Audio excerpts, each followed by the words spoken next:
जब उनको अच्छी नींद आएगी, नींद भर सोएंगे तो सुबह समय पर उठ सकेंगे फ्रेश मूड के साथ।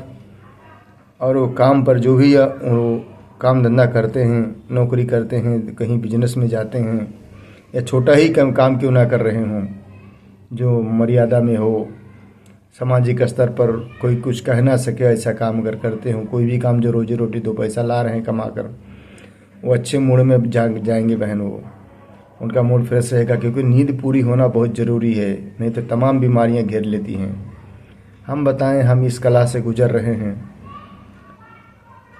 हमारी वो हालत हो गई थी, आप यकीन नहीं करेंगे, आपकी गांव जाते समय हमें टिकट नहीं मिला रेलवे का, तो हमें दूसरे रूट से होकर जाना पड़ा। वहाँ से जब स्टेशन उतरा तो हमारे पास इतनी हमारे पैरों में शक्ति नहीं थी कि हम स्टेशन प्लेटफॉर्म से चढ़कर सीढ़ी चढ़कर ऊपर चढ़ के उस तरफ जा सकें। हमारी दो बेटियां गौरी और लक्ष्मी, दोनों ने बड़ी हिम्मत से सूझबूझ से काम लिया। हमारी पत्नी भी उस समय मेरा बहुत सहयोग किया। आज मैं सुरक्षित हूँ तो मेरे परिवार की वजह से ही, क्योंकि बीच में हमसे भी कोई त्रुटि हो गई थी अनजाने में। इतनी उम्र होने के बाद भी दुनिया वाले क्या कैसे बिताते हैं वो हमें ज्ञान नहीं था, तो उसके चक्कर में मैं फंस गया था और हमारा परिवार नहीं हमको उबारा। बेटा, दो बेटी, पत्नी मिलकर। लेकिन पत्नी जो है बहुत समय दिया हमें संभालने में, हमारे परिवार को, हमारे गृहस्थ जीवन को बनाने में उसने अपना पूरा जीवन समर्पित कर दिया। उनके प्रति भी हमसे बहुत सारी गलतियां हुई हैं, फिर भी कोशिश कर रहे हैं, अभी तक लड़ रहे हैं, दूसरे से समय से लड़ रहे हैं। उनको भी कंटाल आता है कि बार बार रोज गोड़ मीजने को बोलते हैं, पैर मीजने को बोलते हैं। और वो अब हम एक हमारी पड़ोसन है बिहार से, पाठक जी का परिवार, पता नहीं लेकिन किसी की गलत शिक्षा में पड़ गई हूँ। वो उनका मन जो है ये सब चीज़ों में नहीं रहता है। मैं बड़ा असमंजस में रहता हूँ कि आखिर इनका स्वभाव क्यों बदल गया है। पहले मैं ड्राइवर की नौकरी करता था, अभी घर पे बैठा हूँ, कम से कम समझ लो आपके साल भर से मैं बैठा हूँ। तो भाई हर पत्नी को ये रहता है, दावा रहता है कि पति कमा कर लाए तब करें। बेटा बेटी तो कमा ही रहे हैं, बेटियाँ तो कब तक कमाएंगी, अपने ससुराल चली जाएंगी तो कमाई बंद हो जाएगी। बेटा भी कहाँ तक क्या करेगा, फिर भी लड़ेगा अपने माता पिता के लिए।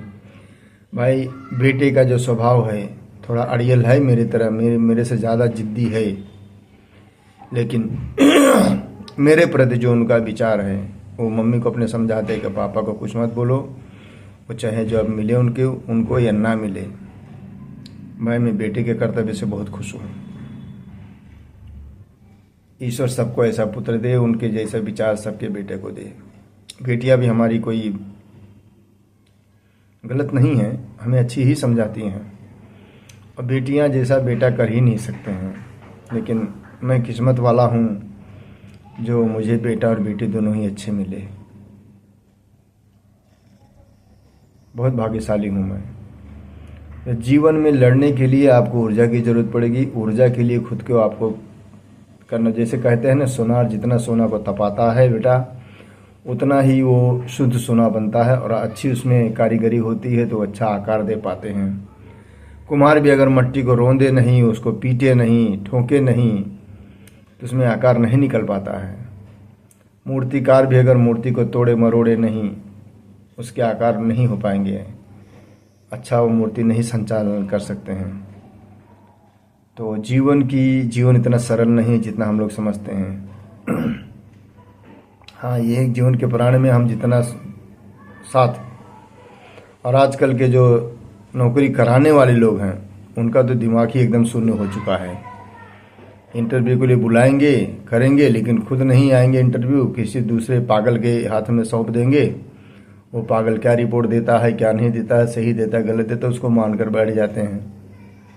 तकलीफ हमें होती है, क्योंकि भाई हमें मेहनत किया हूँ, हमें बुलाया नहीं जाता है। हमें लगता है कि आखिर हमारे अंदर क्या कमी है। यही है, जीवन इतना सरल नहीं है। कभी कभी किसी और की गलती की वजह से हम सज़ा भुगत लेते हैं, और उस छोटी सी सहन शक्ति में हम पूरा परिवार हमारा भुगत लेता है। परिवार को समझ में आता है कि हमारे गार्जियन में कमी है, और गार्जियन सोचता है कि सामने वाले के अंदर कमी है, लेकिन हम वो कमी कहीं साबित नहीं कर सकते, कुछ फ़ायदा भी नहीं होता ना। इसीलिए